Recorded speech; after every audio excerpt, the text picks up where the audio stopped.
Hey guys, so in this video I'm just going to run through this build we're doing here with this ARDENT power box.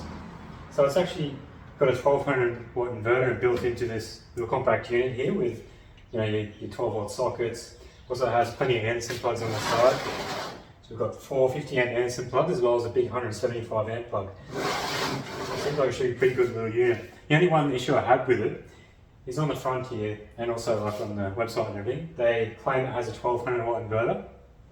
But I've actually looked up that inverter online, the model number, when I opened the box, and it's actually a 1000 watt inverter, not 1200 watts. So that's a bit annoying when they misrepresent things a little bit, like bump up the specs. But other than that, it all seems pretty good. Another interesting thing I thought was on the side here. It says, warning, please avoid short circuit, because on this main 175 amp Anderson plug here, they haven't got a fuse. That's another thing I should probably add. But it's okay, I'm going to put a fuse in there myself to fix that up.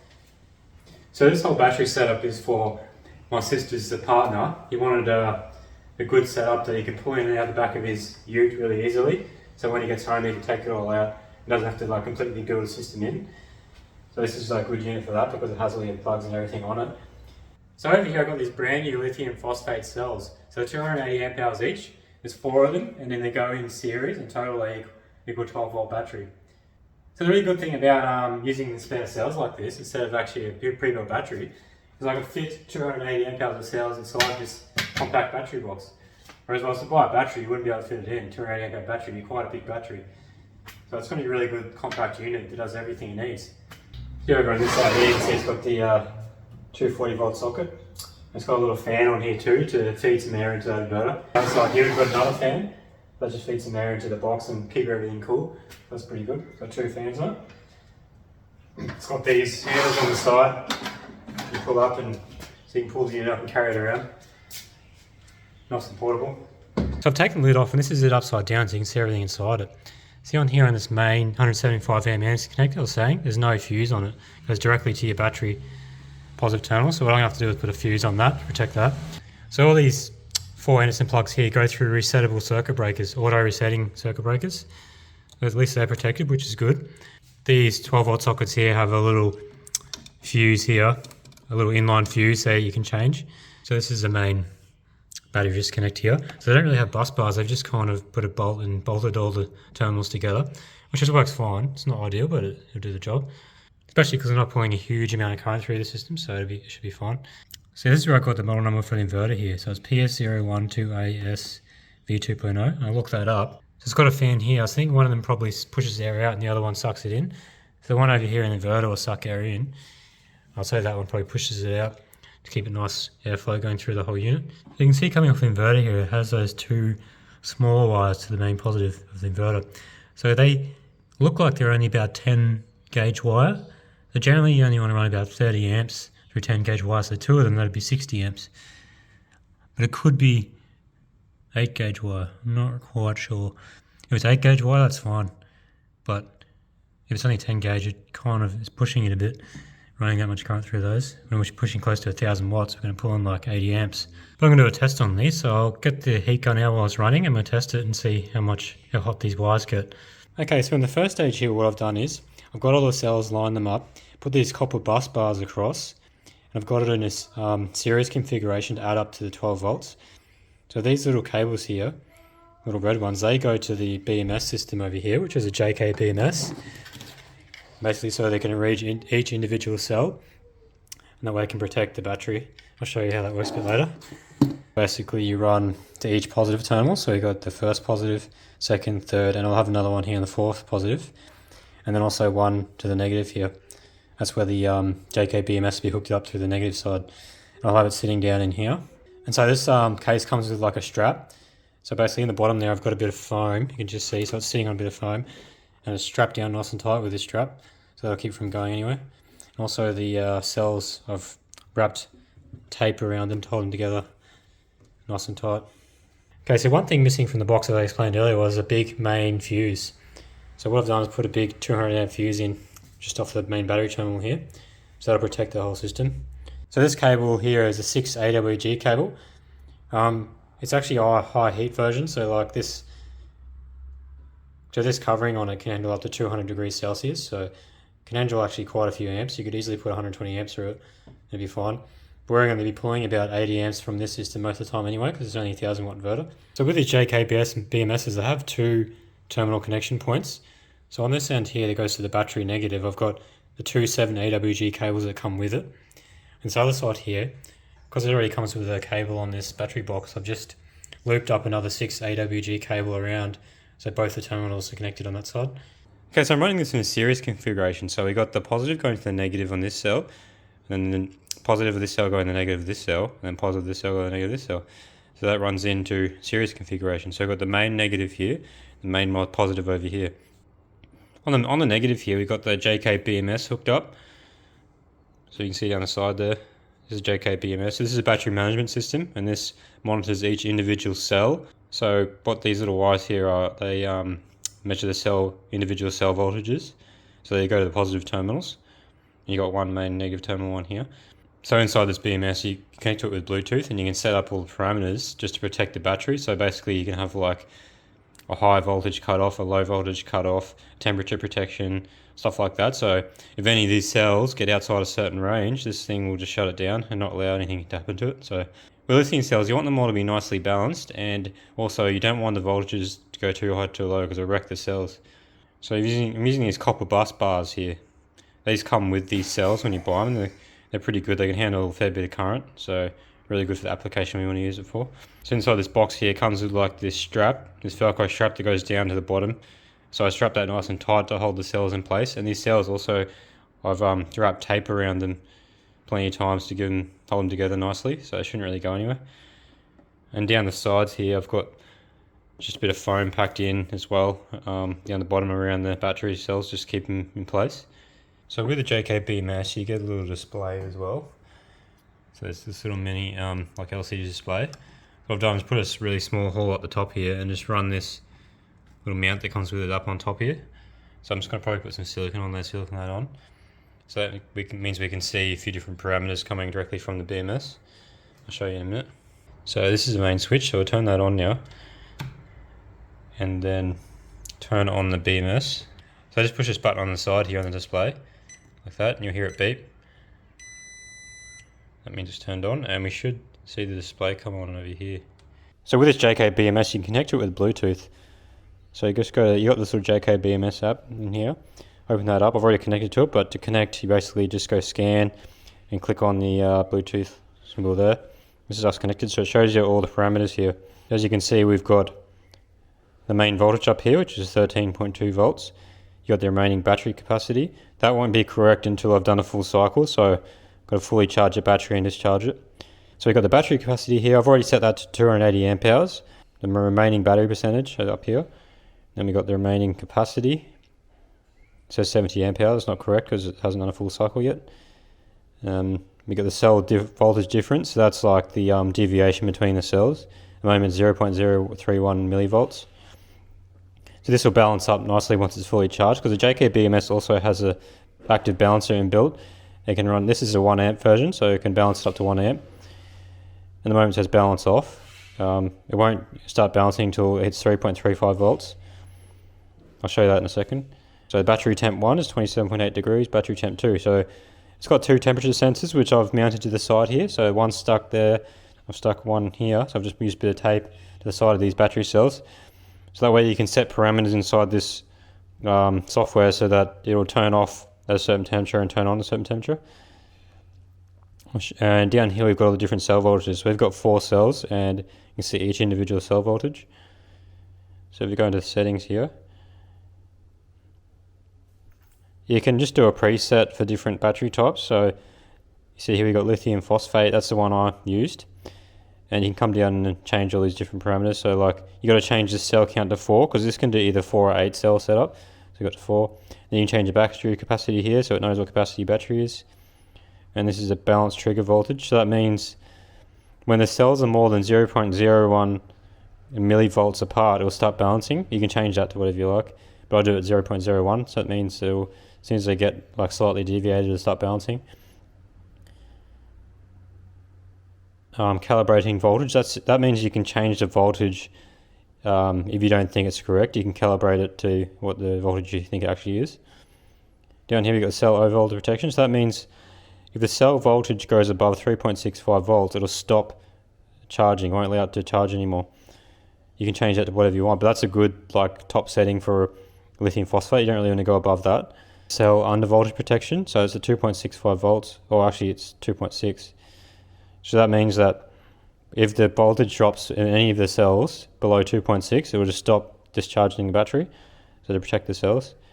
And then start balance voltage, sorry. So that means that if any of the cells go above, actually no, I think it's all the cells have to be above 3.35 volts, we'll start balancing all the cells. The max balance current is 1 amp. You can change that too. And then we got the continuous charge current. So as Moment has said, 100 amps continuous charge. That's a good safe setting. I can easily, that's no problem with 200 amp hour cells. I can handle that easy. And down here you got the continuous discharge current. That's at 200 amps, and that's good because this BMS, the charge over temperature protection. So if it goes above 70 degrees Celsius at all the batteries, it'll stop charging. The discharge protection is also set at 70 degrees Celsius. So if the battery gets too hot, it'll stop charging or discharging. So you see now we've got 13.1 volts. Go over here, I'll turn on this. So this is an inverter switch. So push this on, that'll turn the inverter on. So what I'm going to do is going to run a bit of a test here. And just make sure anything's not getting too hot. Make sure it's all good. Make sure all these connections aren't getting very hot or anything like that when I'm running some current through them. So this is a main display here that comes on the box when you get it. It's actually a pretty good little display. It's better than I thought it'd be. So if you go through the settings here, you see it's got the DC voltage. Also has your AC voltage of the inverter display on here. And also the AC wattage of the inverter. So not bad.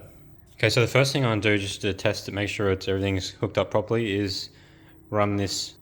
So I'm going to run this little toaster here. So I think this is like about 800 watts. I'll have a look underneath. Yeah, so it's 730 to 870 watts. Just a little cheap Anko toaster. And that'd be a good little test for the inverter too, because it's meant to be a 1000 watt inverter. Well, they say 1200 watts, but pretty sure it's 1000. So we'll just have a bit of a load test on that, and I'll check the temps of some of these cables under here too, make sure they're all good. So I've got this little heat gun here. We'll check the temps of So I check these copper bus bars now. They're only 27.2 degrees. And the cables underneath there are only 26 degrees in the inverter. Okay, so let's turn this toaster on. So we're pulling 907 watts, 900 watts.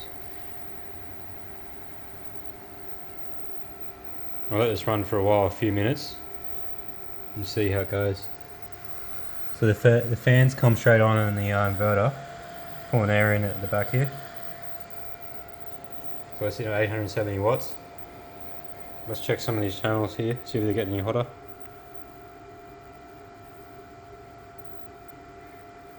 Still sitting 27. What's this one? 27. 27. 27. So none of these are really getting hot just yet. They shouldn't be. Still comfortably pulling 860 watts, still running fine. Check these little cables under here. They're getting a bit warmer. 35 degrees. See the toaster's getting nice and hot there. No issues at all. Check the terminals again here. It's still only 28 degrees, so they're fine. Yeah, so it's done a full cycle of, so you can start a full lot of toast basically. And yeah, had no problems. So at least I know the toaster works fine on it. That's good. And these are about 42 degrees now. So they're getting a bit warm, but not overly hot. So now for the final test, I'm going to run this little induction cooktop off it. So run at a low setting first. So a lot of these induction cooktops cycle on and off. So the minimum power this thing can put out is about 1000 watts, and it just cycles on and off at the lower temps. You can get better ones that have much better lower temp cooling, but this is just a good test for this system. See how it goes. So let's turn her on. 1300 watts, pull it down to 400, so it should just cycle on and off at 1000 watts. There you go, see it turns off. We'll turn on again in a second. There it goes, 1000 watts. I'll let this cycle for a little while, and just see how well the inverter handles it and see if it gets too hot. A few moments later. It's cycling off fine at the moment. So this inverter, it's 1000 watt, but it can handle surges of up to 2000 watts. And then if it drops back down below 1000 before a certain amount of time, it should just keep running. So let's check what the temps are going on this here. So 34 degrees, 35 degrees, 38 degrees. You can see it gets hotter, goes up fairly fast when it starts cycling. Yeah, so it seems to be handling that fine cycling on a lower temp setting. You can see the water's already starting to get pretty hot. So I'll crank it up a bit and run it for a little bit longer on the 800 setting. That should just cycle on and off a bit more. So this will cycle for a bit longer now. So it's hitting 1032 watts for a bit longer, and see how that goes.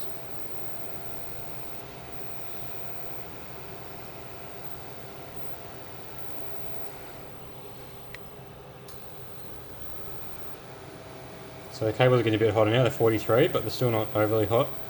Yeah, so it definitely handles that okay. Induction cooktop on the 800 setting.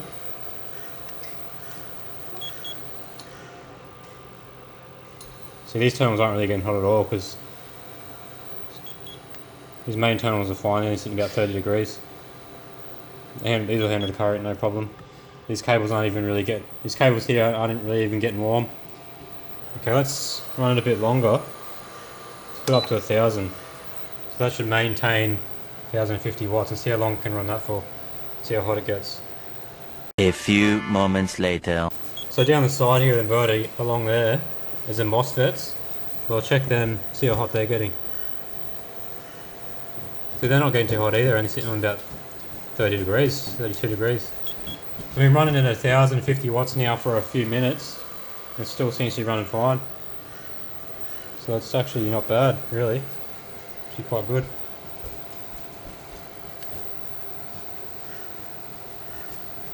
Nothing's getting hot. Okay, what have we got in here?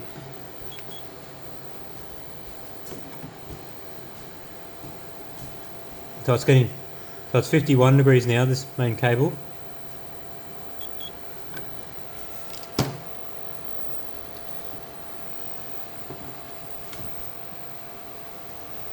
I'm touching those cables there with my finger.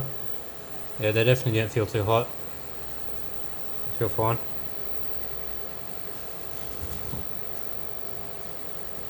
Well, they are getting pretty warm actually.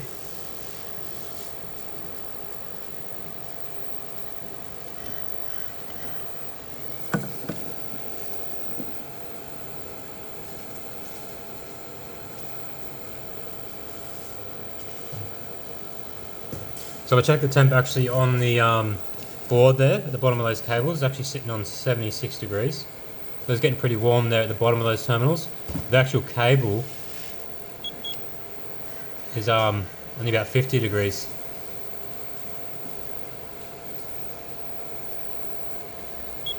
So that's in 45 degrees now. Those aluminium heat dispensers. 46 degrees. So I can see they can run 1060 watts for at least a few minutes, but no worries. So I had it running at 1050 watts with the induction cooktop on for at least a few minutes and actually handled it fairly well. It did start to get a bit warm, like especially at the bottom of those terminals, getting to 70 degrees. So I probably wouldn't run it like that for, continuously for like 10 or 15, 20 minutes. It might be a bit too much for it, but at least for 4 or 5 minutes, I think it'll be fine. So that's the battery box done. I'm really stoked with how this thing turned out. I think it's going to be a really awesome little unit. I think Nathan's going to be stoked with it. It's like 280 amp hours of lithium phosphate battery in such a small, compact unit is awesome. A 1000 watt inverter. You got all the sockets you need, everything, heaps of Anderson plugs all in the one compact unit. You can just put in. You can just charge it straight to the side here. You could even mount a little DC-DC charger on top of here if you wanted to. It'd be a fully complete unit. And Nathan's just going to have his mounted inside the back of his ute. But he'll probably have another charger in the future put on top so that he can take it around portable and plug a solar panel into. So yeah, he's mostly going to be using it for running his fridge, like a 12 volt compressor fridge, and also maybe a little induction cooktop. So yeah, so it's got like heaps of capacity. You know, this thing will run a 12 volt fridge for probably like 2 weeks without even charging the thing. Plenty of capacity. And as you can see by testing, it can run an induction cooktop on half setting, which is good enough to get most of your cooking done really, because even on half setting, they still get hot pretty quick. So would I recommend anyone buying this? Yeah, definitely. I think it's an awesome little unit. Even though like they misrepresent the size of the inverter, it says 1200 watts, but really it's 1000 watts. I wouldn't really want to be running at 1200 watts continuously, but it does handle just over 1000 watts as we tested. But yeah, overall I think it's a great package. You know, if you want a really high capacity, compact little system you can chuck in and out easily with an inverter built in, awesome, you can't go past it. Definitely recommend it. So if you want to know like where to get all these parts to build this system, I'm going to have a link to my website below. And on my website I'll have all the parts listed out and a bit more information on it, so you can see exactly what you need to build one of these. Cheers for watching guys, hope you enjoyed it. I'll catch you on the next one.